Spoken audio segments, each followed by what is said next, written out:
Hello and welcome to the channel. My name is Alison and in this video it's going to be short and sweet, but it's going to be about what we eat in the Smith family household, the foods that cater for all our different diet types, whether that be for skin sensitivities, intolerances, likes and dislikes, and the fact that my husband also doesn't like to have foods that might raise his cholesterol level.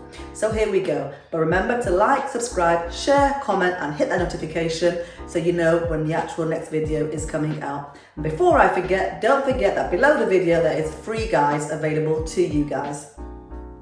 For breakfast, I like to have a smoothie. So the night before, I will add a scoop of chia seeds, a scoop of flax seeds, a scoop of hemp seeds. I will also add about 4 destoned dates, probably about 1/4 teaspoon of pure organic cocoa powder, a teaspoon of cinnamon powder, organic again, and all these so far are organic.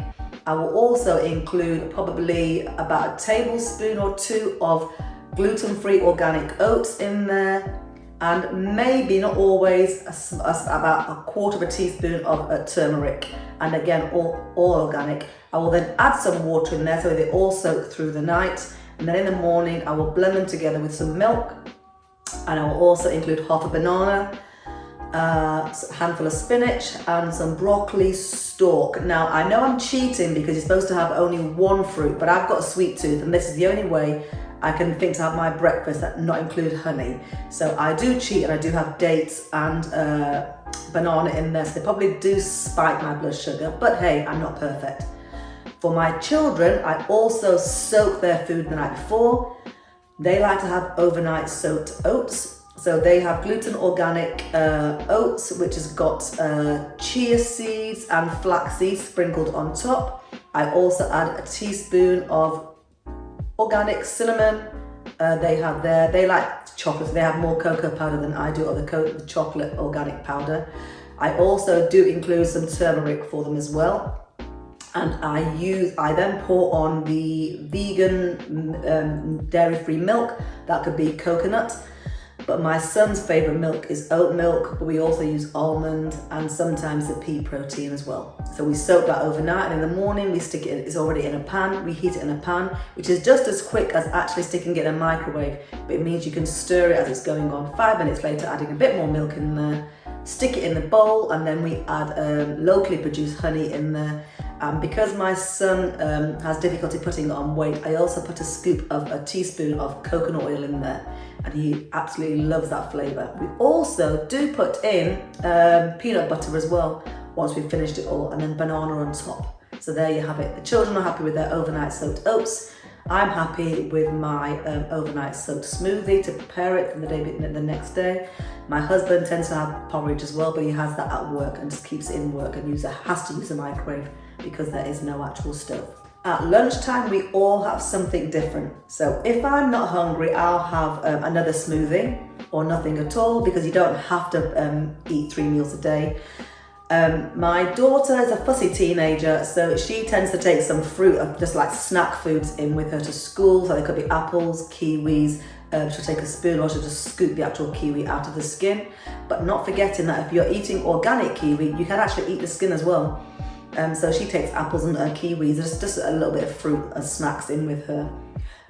My son tends to have a mixture, so he'll have you know, the fruit smoothie pouches, the squeezy ones, he has those sometimes. And I know it's a cheat, but he does tend to have sometimes bear yo-yos. He's 10 years old. I'm not Mary Poppins, their family isn't perfect. Sometimes I've got to let them get away with a few things like the processed stuff. So he does have the rolls of fruit sometimes. But also he does like olives. He takes olives to school every day. We chop up a cucumber. He takes tomatoes sometimes. Because he hasn't got an issue with gluten, he takes breadsticks in sometimes. He's not a lover of meats, so he doesn't take any kind of meat in there. Occasionally I might be able to give him little pieces of chicken breast and put those in if it's cold.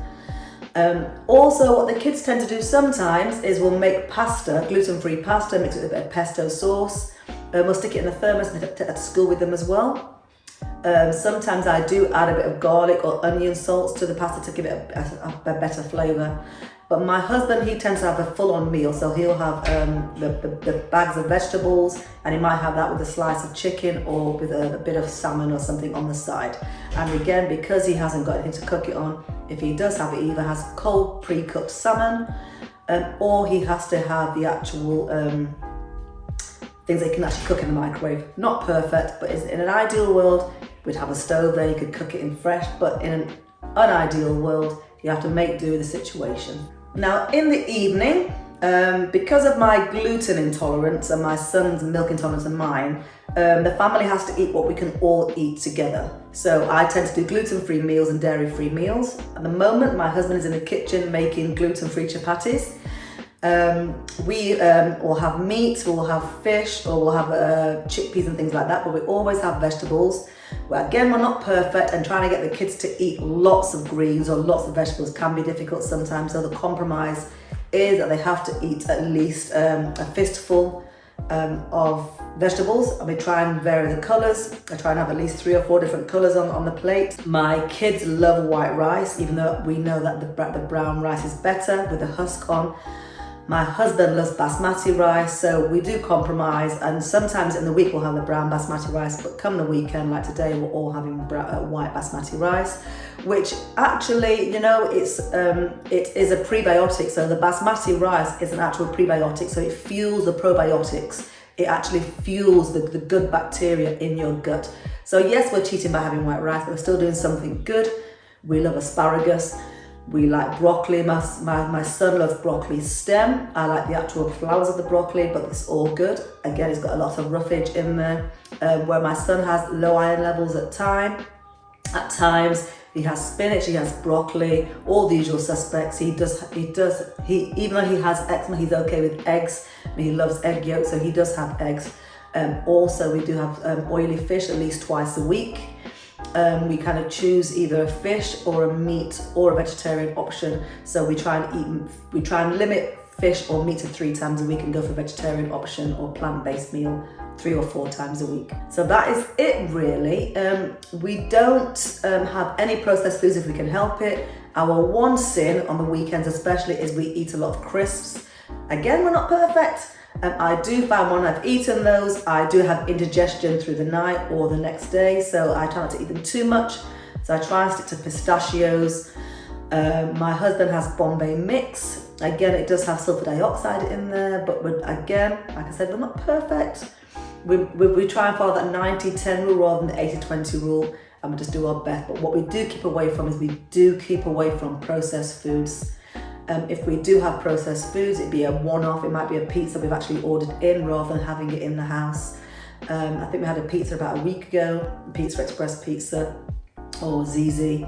And what you tend to find is they make mistakes. So obviously with my gluten and my milk intolerance, they might actually get the milk part correct and give me a vegan cheese, but I have to send it back or call them and then get it re-delivered because it's difficult. It's a learning curve for a lot of establishments, which is why we tend to eat mainly home-cooked meals. So there you have it.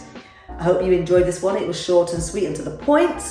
It's gave you an idea as to what you can have as a family. You haven't got to limit yourself. Just make sure you make an effort to eat mostly healthy food. If you've got a family like myself with young children, it's going to be difficult to be perfect all the time. So do your best, that's all you can do. Please do like, subscribe, share and comment. Look down below, you can get that free guide and also hit the notification to know when the next video is coming out. Bye for now and see you on the next video.